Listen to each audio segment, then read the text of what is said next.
wabarakatuh. Perkenalkan, nama saya Intan Farhatul Mufida dengan NIM 231250072 dari Manajemen Pendidikan Islam semester 3 kelas 3C. Baik, di sini saya akan memaparkan materi tentang proses perencanaan pendidikan dari mata kuliah Perencanaan Pendidikan dengan dosen pengampu Ibu Dr. Helna Nelis, MPD.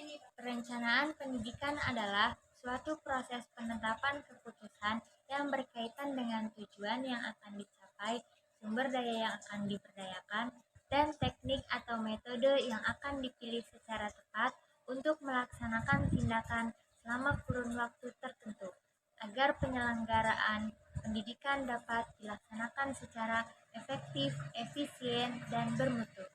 Rumusan masalah di sini ada dua. Yang pertama, apa itu proses perencanaan pendidikan? Dan yang kedua adalah, apa saja hal-hal yang penting hendaknya diperhatikan dalam proses perencanaan pendidikan.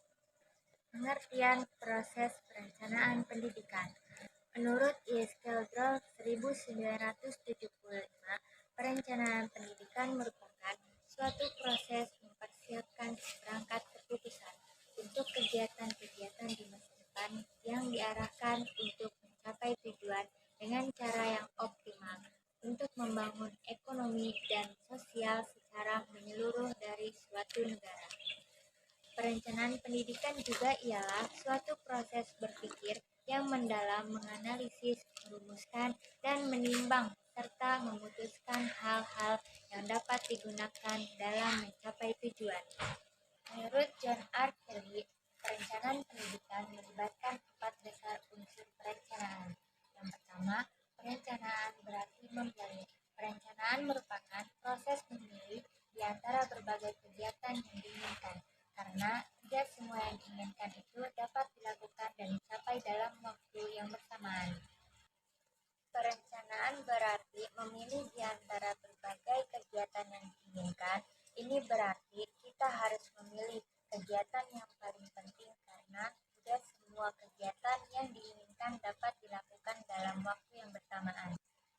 Misalnya, jika kita ingin belajar, bekerja, dan berolahraga dalam satu hari, kita harus memilih kegiatan mana yang paling penting untuk dilakukan terlebih dahulu. Dan yang kedua adalah sumber daya manusia dalam perencanaan merupakan alat pengalokasian sumber daya.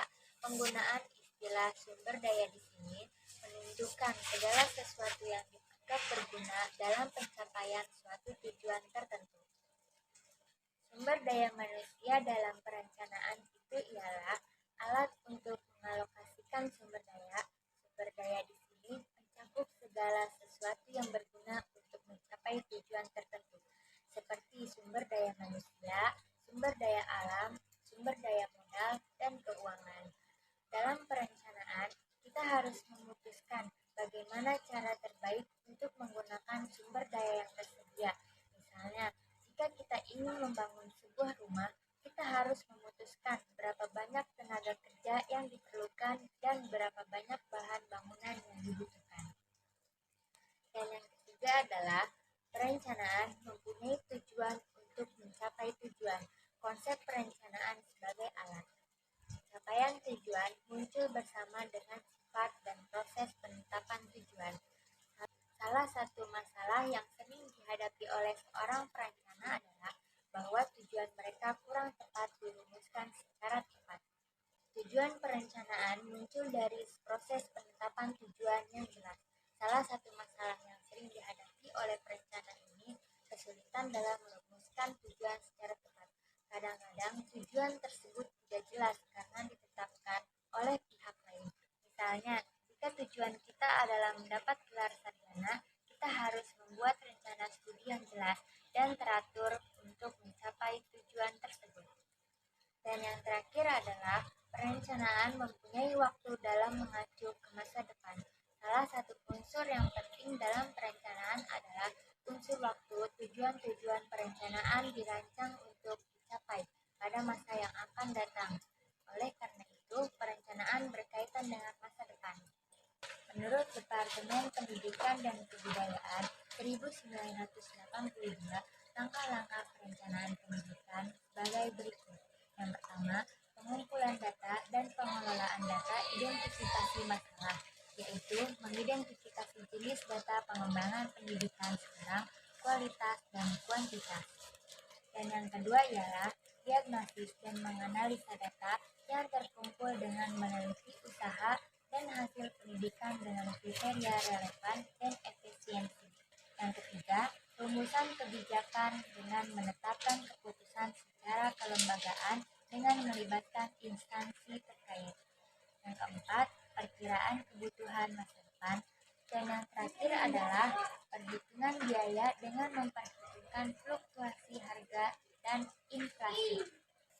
Dan di sini saya akan menjelaskan hal-hal yang hendaknya diperhatikan dalam perencanaan pendidikan. Yang pertama, perencanaan harus didasarkan atas tujuan yang jelas. Ketika akan membuat sebuah perencanaan, maka harus mengerti dahulu target apa yang ingin dicapai. Dan yang kedua, perencanaan bersifat sederhana, realistis, dan praktis. Artinya, perencanaan tersebut mudah dipahami dan tidak terkesan terbelit-belit.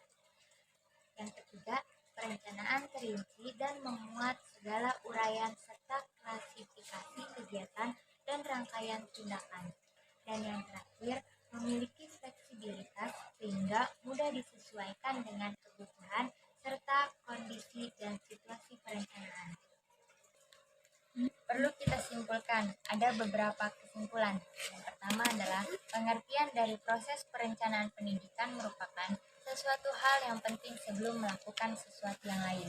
Perencanaan dianggap penting sebab akan menjadi penentu dan sekaligus memberi arah terhadap tujuan yang ingin dicapai. Tahapan yang kedua ialah hal-hal yang hendaknya diperhatikan dalam perencanaan pendidikan. Strategis perencanaan dalam sebuah lembaga. Dalam perencanaan merupakan proses yang dikerjakan oleh seorang manajer dalam usahanya untuk mengarahkan segala kegiatan untuk meraih tujuan. Baiklah, mungkin hanya itu saja yang bisa saya paparkan. Kurang dan lebihnya mohon maaf. Wallahul muwaffiq ila aqwamit thoriq. Wassalamualaikum warahmatullahi wabarakatuh.